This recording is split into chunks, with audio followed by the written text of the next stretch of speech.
So welcome to Competitive Intelligence Practices, What's on Your Mind.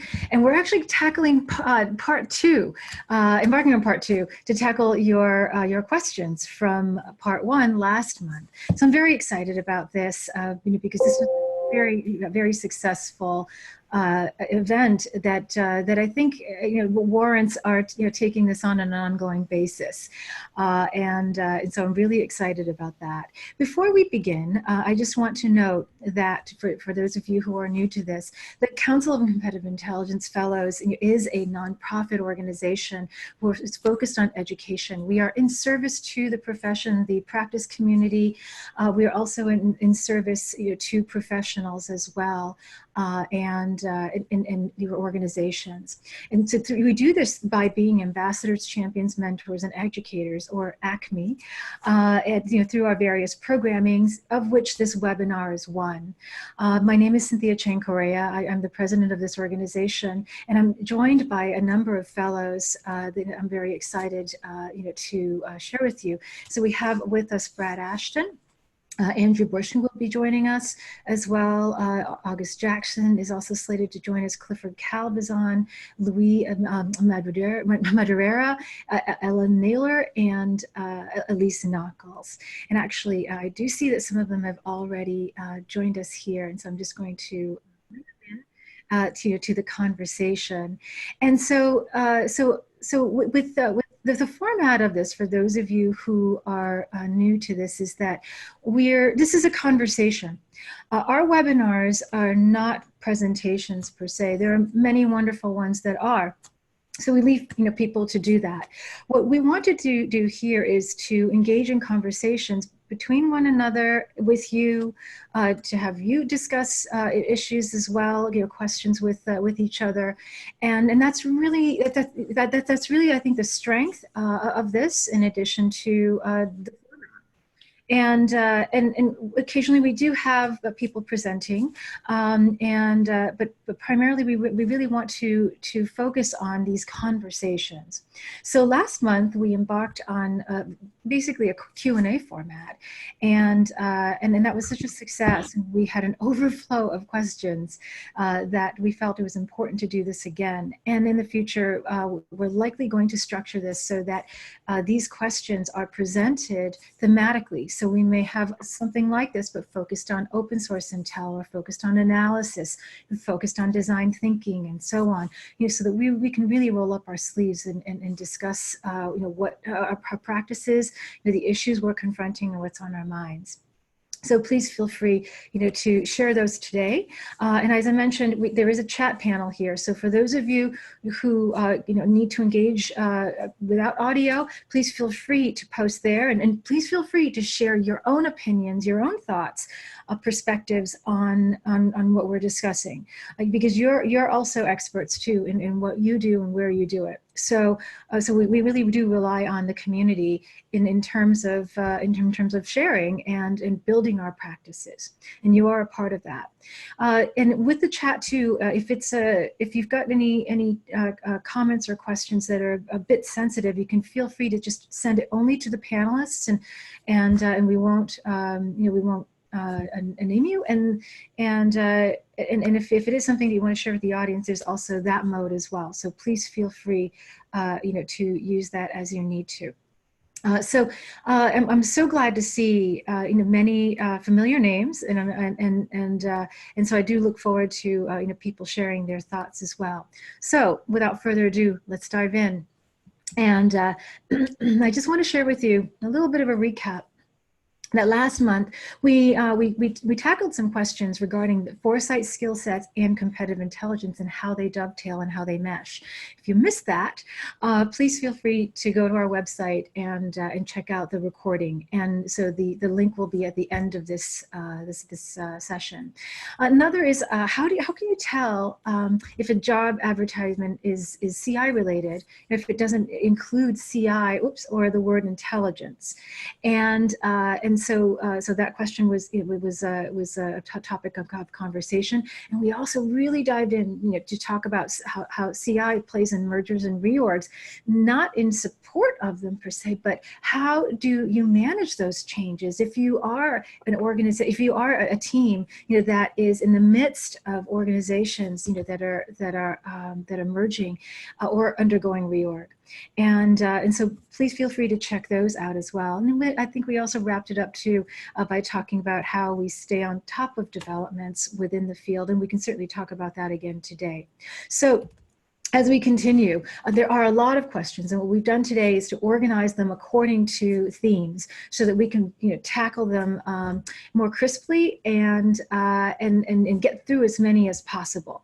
Now, some of you have posted questions a little bit later this morning. I'm aware that some questions came in, but we didn't have a chance to incorporate them into the deck. But no worries, because this is an ongoing series, and so we will tackle those, and there are some terrific ones as well. So let's get started. We've got the question saying the CI can come across as hard skill process driven, as a hard skills process driven outcome, and they have the need to, they have this need, plan, research, analyze, storyboard, communicate, back, act, eat, sleep, repeat. It's a lot going on. What softer skills have people found to prick the emotional angle, and I love that phrase, with the most arrogant, too big to fail personalities? So we've got our fellows here who've joined us, so let me just turn it over and see if anyone wants to tackle this, because I know many or all of you have. So any thoughts? This is Cliff. I can jump in on this one. Yeah. I think, first of all, whoever wrote the question is a genius, because the concept of need, plan, research, analyze, storyboard, communicate, back, act, eat, sleep, and repeat. If I had to ever do that on a repetitive basis, I probably wouldn't last for a week. That is not the way CI works in practice, in my view. Each individual project is unique, and each project is different. The second part of the question, which I think is very interesting, which is where you refer to the most arrogant, too big to fail personalities. I have personal experience being a most arrogant, too big to fail person. As I've worked for about 17 or 18 years as a consumer of intelligence before being a producer. And so a couple of hints that I would suggest from the perspective of the client. One would be, get to know the client's business intimately, not just your overall business, but the portion of the business that they are responsible for, particularly if it's a technical kind of area, so that your communication with them is respected, that you speak their language. The second thing would be, get to know their decision-making style. Some people have a style where they just want one recommendation, others want a variety of options, and others want an upside, downside, most likely outcome for a recommendation. And each person, I think, makes decisions differently, and I think it's important to understand that. Another aspect would be, take a look at or ask around in your company about who is currently in his inner circle or her inner circle, who currently provides advice that is respected, and add them to your team when you're doing work on behalf of this individual. Because he or she may ask you, did you consult this expert? Did you consult that expert? Did you bring in all the resources that are available? And then the last point would be, get to know what this individual's level of risk tolerance is in decision-making behavior. Is this a kind of a person who is normally considered a cowboy in the company and tries things that are outside the box, or the other extreme would be extremely conservative and never takes any risk? And the recommendations ought to be aligned with their decision-making style. Those are some thoughts.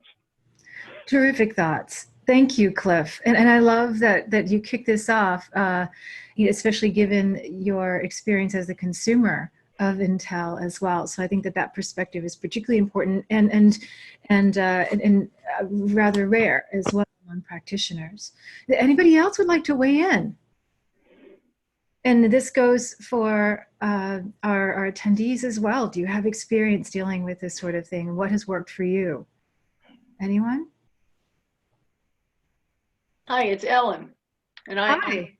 Ellen Naylor, yes. Ellen Naylor, I'll start my video too. To be honest, I was having a little late breakfast as we started this meeting. It's been a busy morning and not time to eat. Gotta eat, right? I love Cliff's answer. What I've noticed dealing with executives is you really need to learn, in addition to all the points he made, their communication style, how they like to be communicated with, and for what, and how, the important things. You know, when do you pick up the phone? When do you see them in person?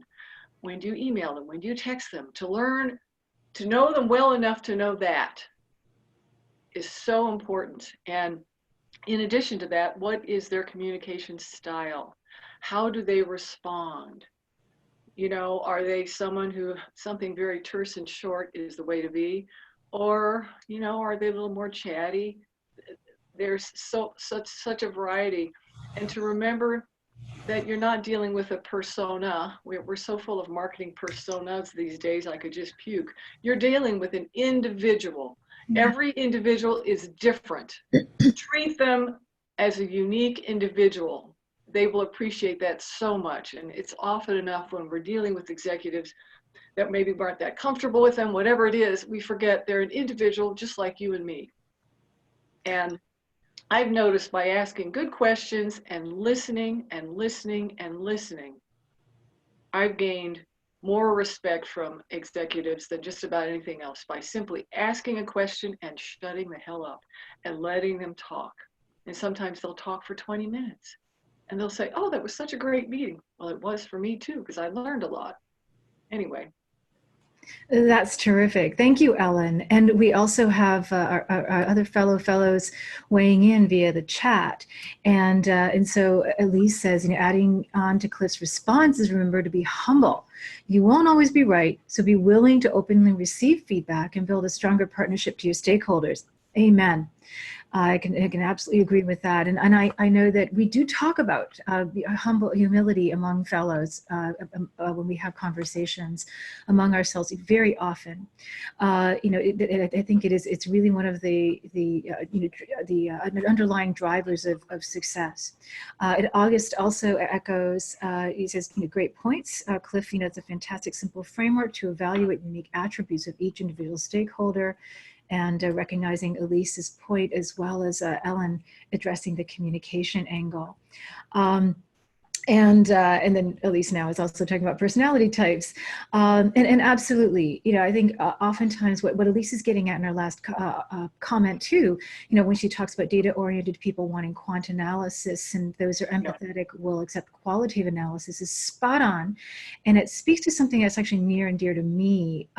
What I'll add to this conversation, you know, is understanding our colleagues, our users' biases. You know, as rational as we all would like to think ourselves to be, we harbor those. And so understanding what types of biases we're each harboring can help us overcome some of these barriers. And it'll also help us penetrate some of these sort of personality issues. You know, sometimes they are personality, but it's at the same time, we see what we're able to see. And so if we can understand how people work and we use what we understand now about biases, you know, drawing on bias research and how to communicate, and building on what Ellen is saying, to make it more salient, to make it more resonant, you know, to speak to how people think. That is actually really important towards building a business case. So oftentimes when we're building business cases and trying to convince people, we're getting what we think is very rational, without understanding that often our decisions aren't rational. We, according to Dan Kahneman et al., we use our rational brain oftentimes to support our split second system one thinking, and so tapping into that can, I think, be very, very powerful. So I urge you all to investigate that a little bit too, and understand how you might be able to incorporate that aspect to bolster your communication. So anyone else have any thoughts? I do, if you can hear me. Yes, Brad. If you could speak up a little bit, please. Okay, I will. I want to add, support the points that Cliff made and others, but I want to add one insight that has been beneficial to me in the past in dealing with managers and customers, and that is to, in addition to providing your results, your recommendations, your case, your evidence for what you're analyzing and what you're passing on, is to think about what the customer is going to do with your information to go forward within the company. So you make sure that you understand a little bit more about what's the best way to help them use the information in their circle, because you're not often part of the circles where a manager will take your information and act on it or get others to act on it. So I think it's worth giving some thought when you present information, when you communicate intelligence, is to how can you add insight to how your customer can best use what you provide to help make the case and move forward. Absolutely, absolutely. And I think I really appreciate your adding that dimension to this. And I do want to make a note. Cliff observed at the very, very beginning of this, before we started the recording, that that each one of these questions can actually be its own webinar topic. So I do want to recognize that there's a lot of depth that can be had here. So if you do have anything to follow up, we can always follow up on social media when this is posted, and just stay in contact, because if something does resonate with you, put it in the chat or contact us, and we can also expand on this in the future.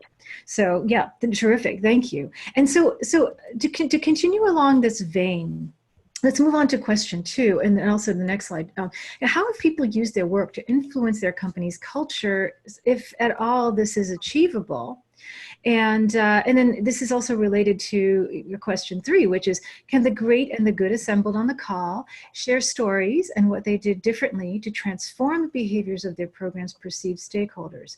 CI needs evolves, stakeholders buy into the approach, it creates a great outcome. However, the next time around, stakeholders appear to have forgotten all that was good about the last project, and it feels like you're starting from scratch. So I see this as related. So who wants to tackle this first? Any thoughts? Well, I can tackle the being forgotten about and starting over again, because one thing that we did, and I know this is a controversial potential statement, because there is a push at one point that newsletters and doing repetitive reporting on the competitive landscape was a dead and gone terrible thing to do. And I found it to be one of the most useful ways to keep the teams, the stakeholders engaged, remembering who we are, remembering what we do, and keeping the conversation going, because each piece of news that we shared with our stakeholders, which went to a very broad audience, had a recommendation or had an insight at the end of it. It wasn't just like, here's, X competitor did Y, and with nothing, no baseline, no interest to the actual organization. So by doing that, an engaged conversation, it kept people remembering what my team was doing, and that way we weren't forgotten, and that we were able to build upon what we've established already and constantly kept moving forward, as opposed to kind of going backwards. Now, I will say, as organizations shift and change, you will have to take possibly 3-4 steps backwards and start over, depending upon if you get moved to a different part of the organization, if you get a new CEO, if there's a cut in staff. There's going to be changes that will happen. And I think what I would just encourage everyone on the call is to be accepting of change, especially if you're in high tech.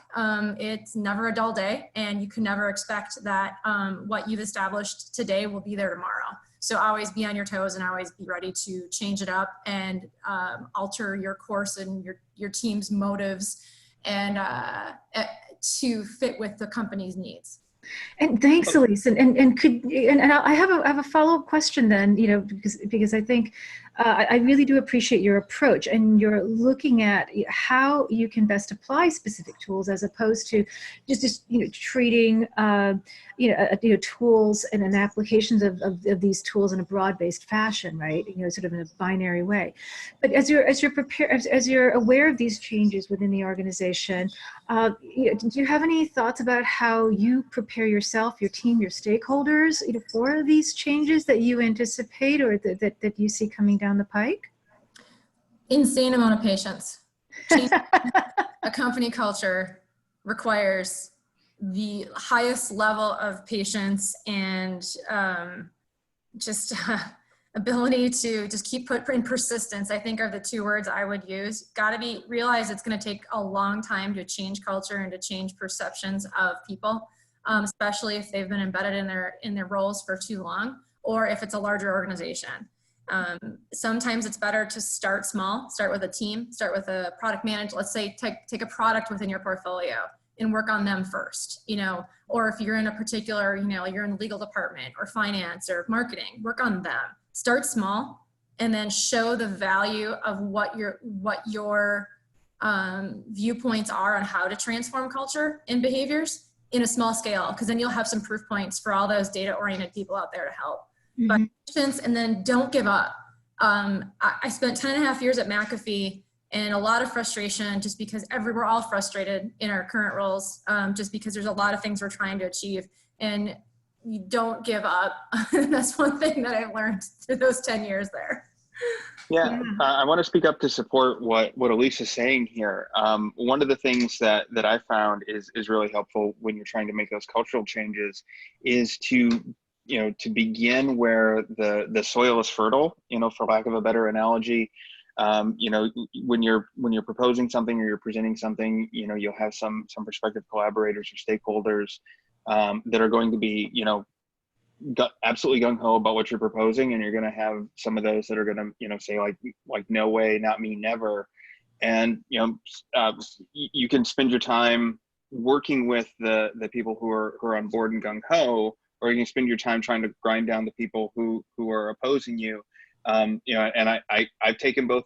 I've experimented. I've taken both approaches, and I can tell you that the approach that Elise is talking about, where you start small, you start with a coalition of the willing, and then you build those proof points, and the stakeholders or the collaborators who are reluctant, you're slowly peeling them off, and you're getting everyone on board, as you have those success points.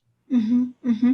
Yeah, and perhaps you can also speak to, thanks August, and perhaps you can also speak to the last part of this question, because it says here, however, next time around, stakeholder appears to have forgotten all that was good about the project.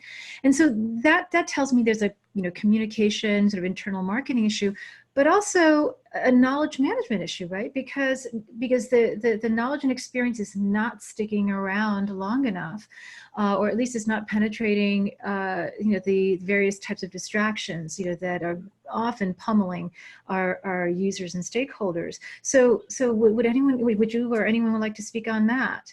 Well, a big question I have about that is whether or not that is the same stakeholders, and you're just dealing with somebody, or a set of stakeholders, or a corporate culture that just has such an embedded "what have you done for me lately" dynamic that as soon as you say something to them or give them something good, they've forgotten that, and it's on to the next thing. Or if it is kind of the scenario that Elise was talking about, where you've got a new, somebody in a new role, or some organizational change means, you've got somebody in who just hasn't experienced it before, or hasn't seen what you've done before. Because I think that, the situation, those two situations are very different, and how you handle those two situations are very different. I think Elise laid out a really great framework for the second situation, which I think is probably more common, certainly in my experience. And another thing you can do when you do have that new stakeholder come in, you can have that portfolio of work that you've done with other stakeholders and say, this is the kind of work we did for, the person who was in your role before this. This is the results of that. These are some of the reasons we chose to do it that way. And it's kind of a jumping off point to a conversation with the new stakeholder, and you get into some of the things. It's a great opportunity to bring up some of the things that Cliff had in his framework about understanding each stakeholder and their preferences and their approaches, and how they like to have intelligence presented to them. It's, you know, and that's kind of like a great point to have that conversation. Now, if it is somebody or a corporate culture that is, you know, what have you done for me lately? And that's just, you know, the model, that's something different. Maybe I'll hand it over to somebody else while we all think about how you might address that particular challenge. Right. And I think that for me, I tend to go to the bias, you know, the biases again, you know, to understand, you know, what really is the underlying driver behind that. You know, because on the surface, it may seem as if, you know, they're, you know, maybe being, you know, more, you know, sort of biased towards the immediate, but there could be something else going on. Or even if it is a bias towards the immediate, you know, how can we then you take advantage of that bias, right, to continue, you know, to develop that relationship. And I'm glad you brought up Cliff's point again. Makes me wonder, to what extent do you or any of us, including the audience, map out our understanding of stakeholders? You're creating a map of, you know, that coalition of the willing, and, you know, those, you know, who may be more resistant and so forth, and, you know, towards creating, you know, a plan that is more formalized or cohesive. Any thoughts about that? Do we formalize that, or is it really more of an organic approach that you just kind of keep it in your mind?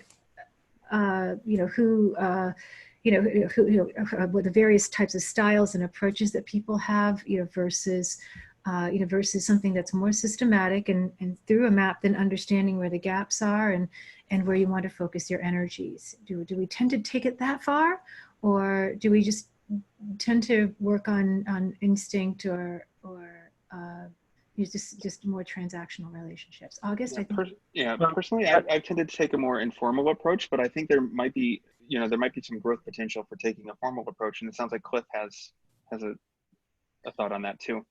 Yeah, I was just going to add, think about it from your stakeholders' perspective. There's always a pattern that gets established, and this is particularly true in large corporations, where if your clients are at a senior level, they may be going through a developmental stage in their careers, where if you follow the pattern of what they had done prior to moving into the current job, they may have worked in 3 or 4 other jobs before this, each one of which lasted about a year or 2. And it's apparent that they're, you know, the kind of people that are being groomed for future positions and are likely to only stay for a short period of time. So when you begin to work with them for the first time, think about their view of their tenure in the job. Is it going to be what they're going to do for the next 10 years, or is it going to be what they do for the next 6 months? If it's the next 6 months, they need a quick win of their own, as opposed to someone who this is their last career stop. The other comment I would have is when someone moves into a job that's new to them, but not new to you because you've serviced the previous incumbent, I always make it a practice, or made it a practice when I was in corporate life, to be the first person on their calendar at 9 o'clock on the first day on the job. And I would walk in the door and I'd come in with a list of the projects I had worked on for the prior person, and just started the conversation with, is this important to you? Is this not important to you? What new things are on your agenda for your objectives? Because that person will generally inherit the objectives of the predecessor, but may want to act on them in a different way. So the suggestion is try to always think from the client's perspective.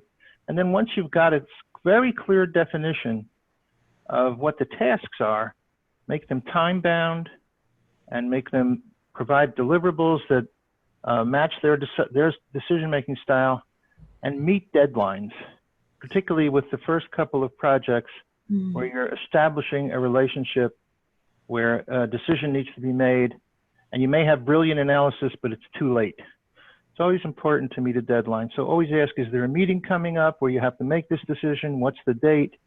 And how would you like the material delivered? Wonderful. Thank you, Cliff. So as we wind this portion of our discussion down, do we have any other comments or questions that you want to share? And I do want to point you folks to the chat. It's we've got some comments that are being made as well here to add to the conversation. Great. So then moving on then. So let's talk about ethics. This actually could be a serial webinar unto itself. But the questions we have start with are, what are differences in CI ethics in different countries? So, and how do people understand them and know what to do? So if you are in one country and having to conduct CI elsewhere, how do you begin to understand that? And related to that is question 7: how do I find out what laws are applicable to our competitive intelligence activities? And then question 8: how have social media and digital comms affected ethics in CI? So there has been an evolution, based on the expansion of this media space. And then we'll tackle number 9 a bit later. But who'd like to start with any of these questions? I can start because this is kind of the life I'm living right now. Yeah. I'm starting a new program at my current company. And what I can tell you is that you need to partner up with your legal teams. Unless you have a legal background, and some of you guys do, but most of us don't. We do not have the chops to really wind through and figure out what laws make sense and what ethical principles are going to be applied to your company and your org. The reason why I say that is because every single organization I've talked to and I've worked at has a different risk profile. Some are willing to take massive risks because they feel like the risk to the law risk or the ethics risk is worth it for the value they're going to get for the intel they're going to collect from that activity. Whereas there are other organizations who are like, no, I don't care what the value of that is. It's not worth the risk of breaking that rule or that law or that ethical principle. So as a CI professional, one huge mistake you can make is trying to do this by yourself. Yeah. Partner with your legal team, work with them in hand on developing a code of conduct. If you're new, it's a great way to start off a program. Even if you're an established program, it's never too late to start that. And don't be afraid of your legal teams. I've had some really great conversations with them. They want to partner with you. You want to have it's a good way to have a fun conversation about what you want to do versus what they'll let you do. And you can use them. That's the value of having that particular function in your organization. And at least that proactivity too will likely save you from a lot of headaches down the line, right? Because you're not having to encounter the legal team, transactionally, as issues emerge, right? Because you're staying proactive, and you're helping to map out what the parameters are, and helping to understand where your organization is what I'm hearing. I do have a question though, because there is a difference between ethics and the law, right? Because they're not necessarily one and the same. So how do you work with, and others as well, how do you work with the legal team when it comes to ethical questions? Yeah, that's the exact same conversation. So that laws are changed by country. So that's something that they can help with. And those are pretty static by country. When it comes to ethics, that is where CI always walks on that gray line. We're always a little bit gray and fuzzy about where exactly do you fall. And that the legal team will tell you and will help you figure out where that line is. And the value, you hit the nail on the head with proactivity. By being proactive with the legal team, they highly appreciate that. They want people to come to them first before having to deal with an issue down the road. So being upfront. The other reason why I think that they can help they really help solidify what you as your team is going to do within your organization and where your ethical boundaries are, is it helps you push back from requests that are darn well outside of the bounds. And you can go back and say, no, we have a code of conduct. That code of conduct is written by legal and we're not going to do this. And that way it's not you being the jerk saying I'm not going to do something. It's you saying, no, we as an organization are not going to do this because it goes against our principles, our ethics, or whatnot.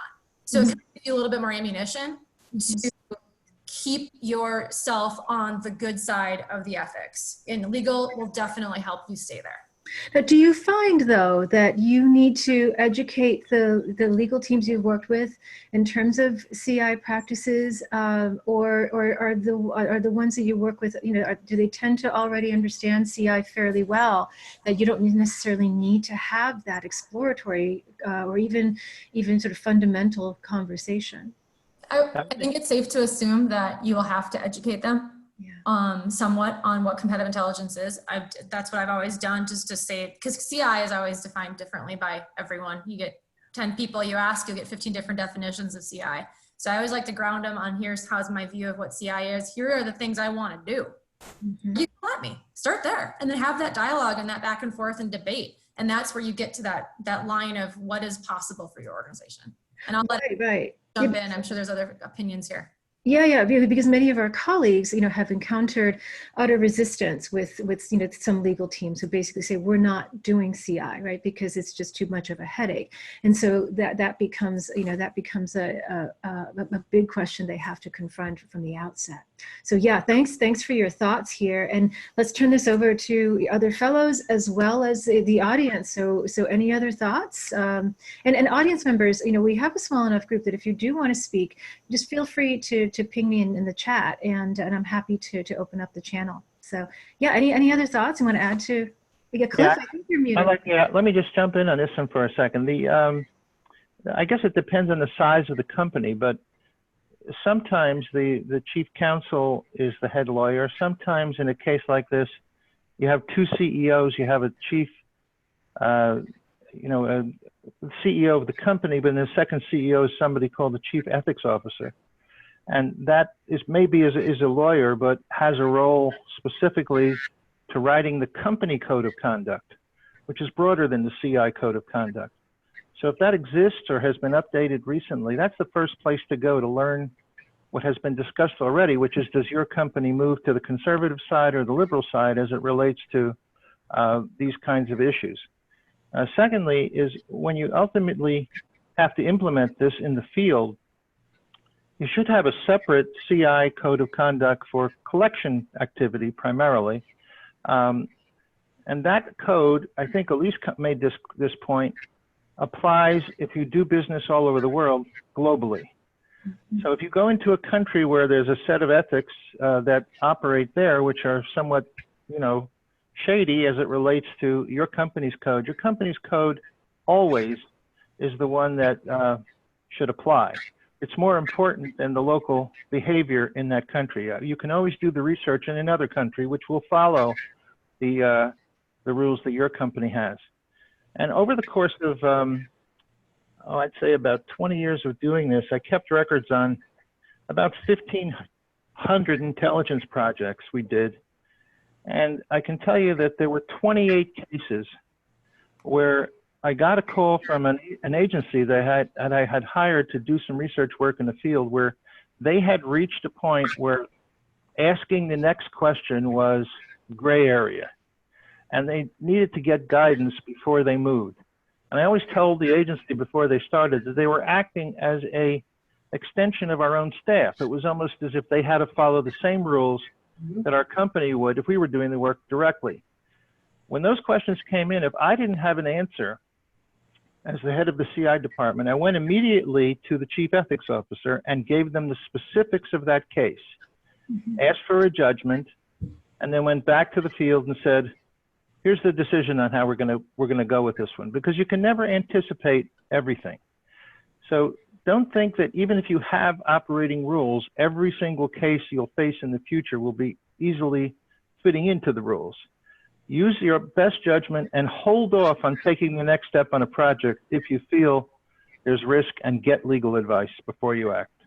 Excellent. And what I'm hearing, and then this is the approach, sort of the bottom line of the approach that I take when it comes to CI across different geographies and cultures, is that you always go with the most conservative, right? So if your organization has more conservative code of ethics than the geography in which you're working, you go with the organization. At the same time, if your organization has a more expansive ethical policy than where you're working locally, go with what's going on locally, because those are the values that you're going to be judged by. And so I don't think that it's just less risk all around, right? So if you're confronted with, those kinds of questions as you're trying to negotiate various geographies, you consider, which is the most conservative, because it's all about that golden rule, or whether or not you want to be on the front page of the New York Times, right? Principle, or their equivalent of the New York Times. So, so I think that's always a sort of a good litmus test if you don't think about it in a more detailed way. Any other thoughts? I have a comment, Cynthia. Yeah, Brad. I want to reinforce Cliff's point about work that you hire from others. Yeah. I'm sure it will be almost self-evident that when you sign a contract with another organization to do collection work for you, you need to have a discussion about ethical practices and what's acceptable and what's not. And that even should be part of the contract that you sign with another organization to make sure it's clear. What was interesting about Cliff's point is one of his contractors approached him with a question about ethics. And that doesn't always happen. But it was really nice to set up an expectation with organizations that you hire that when ethical issues come up, make sure they come back to you and ask for clarification and guidance. Yes, Brad, and it would make sense too, if you do have a set of codes, that you share it with your contractor and have them sign off, that they understand and will abide by that too, right? That's right. Yeah, excellent points. Yeah, anyone else have any thoughts about CI and different? Yes. Yeah, I've actually got a lot of thoughts, really echoing and building on everything that Elise, Cliff, and Brad have talked about here. So many places I could begin. Right. I'll start with the idea of having a code of competitive intelligence conduct. When I was at EY, we had a very well-established code, and it referenced the SCIP code of ethics, and as you might imagine, an accounting firm like Ernst & Young has its own code of ethics as well that was referenced in that document. With EY's permission, I took that into my new role as the beginning point and the basis for our own competitive intelligence code of conduct. As part of that code, bringing it back around to the third-party research effort, it speaks specifically to that topic. Any third parties that are hired to do market and competitive intelligence on my company's behalf do it at my behest as the leader of market and competitive intelligence, or whoever might succeed me in that role. They are required as part of the contract to recognize and acknowledge and adhere to the code in its entirety. And it speaks to a number of those ethical topics, including if you encounter an ethical conundrum that this code does not address specifically, here's what you do. And the experience that Cliff had, that's a really good vendor that comes back and asks when they encounter something like that. So, really well done. And the way Cliff handled it by working with the chief ethics officer. And, I want to echo, that point, if your corporation has one, and Elise's point about, being very proactive and working with your general counsel. And that's a very important relationship for a market and competitive intelligence team to have. And, I absolutely endorse endorse those points. Terrific. Thank you. And Andrew, I think you just unmuted yourself, so I'd like to open it up to you too. Yeah, no, thank you, Cynthia. I'm not going to labor on what people have sort of answered in relation to that. I adhere to all of that and have done so similarly. I was going to move the agenda on to the whole sort of social media element. And I don't think that the ethics from our use of enterprise-wide social listening has a impact on the ethics in CI. People are in the public domain, expressing their opinions and thoughts on that in the same way that they would express thoughts and opinions on other topics in other environments. So I think back to what Elise and Cliff and August have said, if you are to then contact people having understood that they are, say, a key opinion leader through social media, then that's when ethics does come into its own again. So social media, it's live, it's in the public domain, make of it what you will. However, ethics does come into play when it is about speaking with those people directly, either through a third party or through your own organization. Mm-hmm, mm-hmm. Now, Ellen, you deal a lot with social media and digital communications. Do you have any thoughts about this space and maybe add to this conversation? Well, actually, I have more with primary, and I was going to make a point about that. I've been in business for 26 years, and it's so interesting to hear all these comments about the ethics that you're sharing. I have people who've hired me. They don't give a shit how I get that information. And I'm not just talking about 1 or 2 companies. So I have to come back to them and remind them, no, I can't do that. Right. They wanted me to issue an RFP and get an answer from that RFP for business as though it was real business. I have more stories on how unethical companies can be. So it's almost entertaining to hear you discuss how ethical you all are, because I have really, maybe it's because I'm a consultant and have been one for a while, or maybe I'm a solopreneur, whatever, but I have really had to come back to companies and say, hey, no, I can't do that. I won't do that. And they'll even come back and say, do you know someone who will? So this is the real world, folks. I mean, it is. For consultants, they're desperate to get the information. And that's really what it is. It's not that they're mean, horrible, nasty people. It's they're desperate.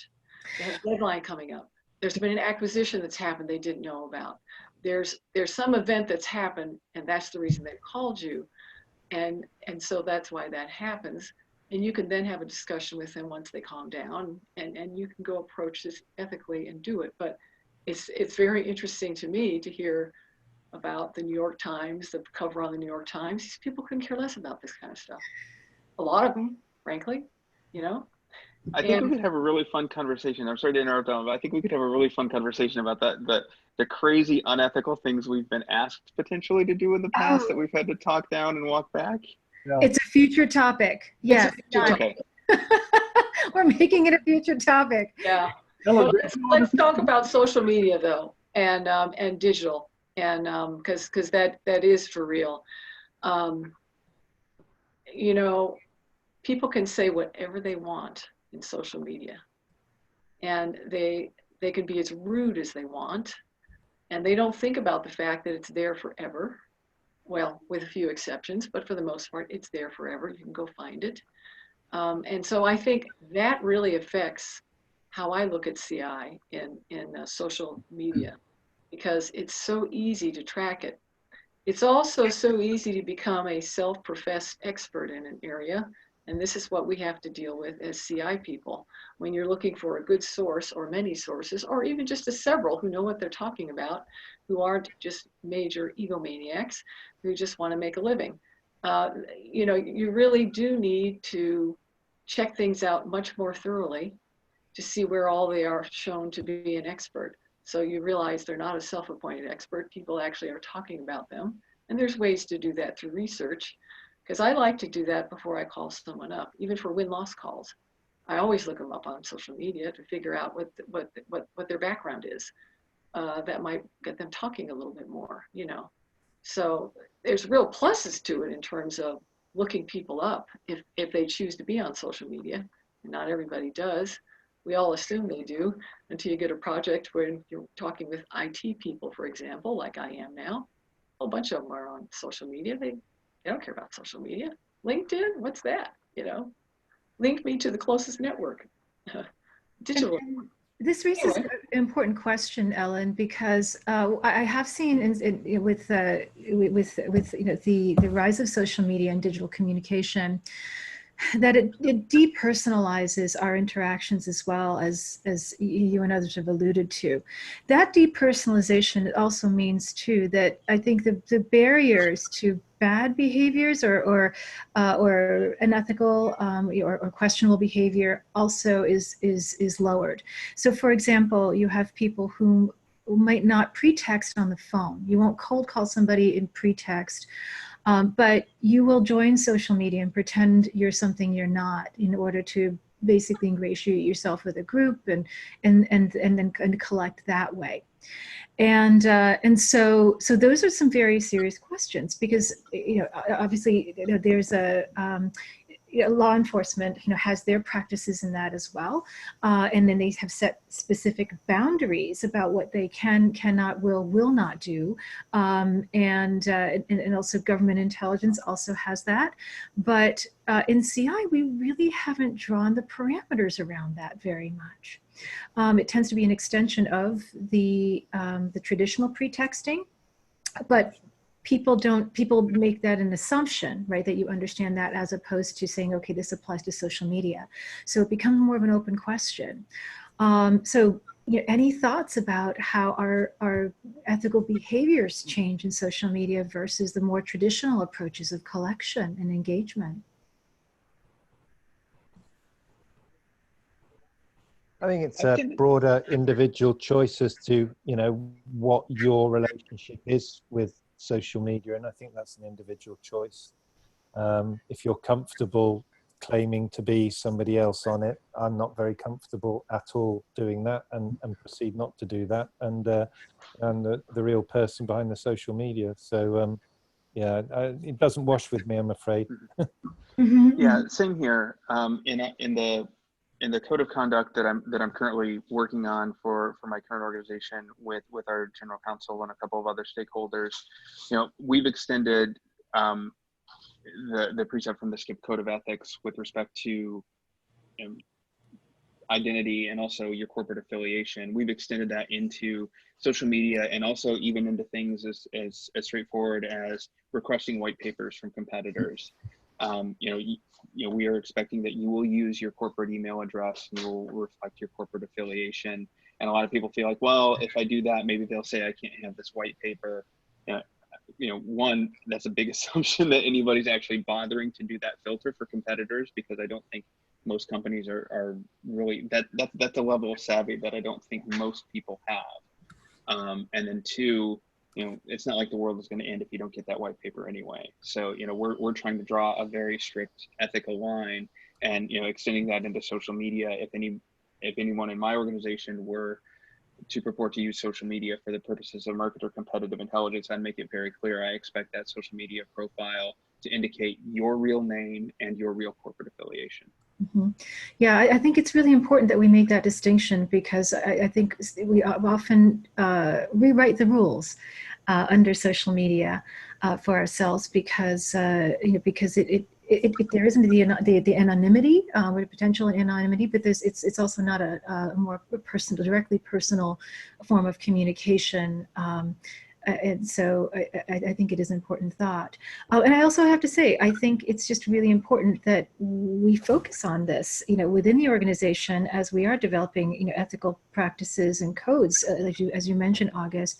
And I think it's important, to understand the culture of social media as well, as we do this, just as with question number 6, the differences in CI ethics in different countries, that we can't make assumptions about those countries or those digital platforms and so forth. It's really important that that we have experience in those, or that we talk to people who are experienced in those, so we can avoid the pitfalls. So, for example, if I'm going to be practicing CI in another country, I want to talk to a native. I don't want to assume what it's like to practice CI, or how CI might be viewed ethically or legally.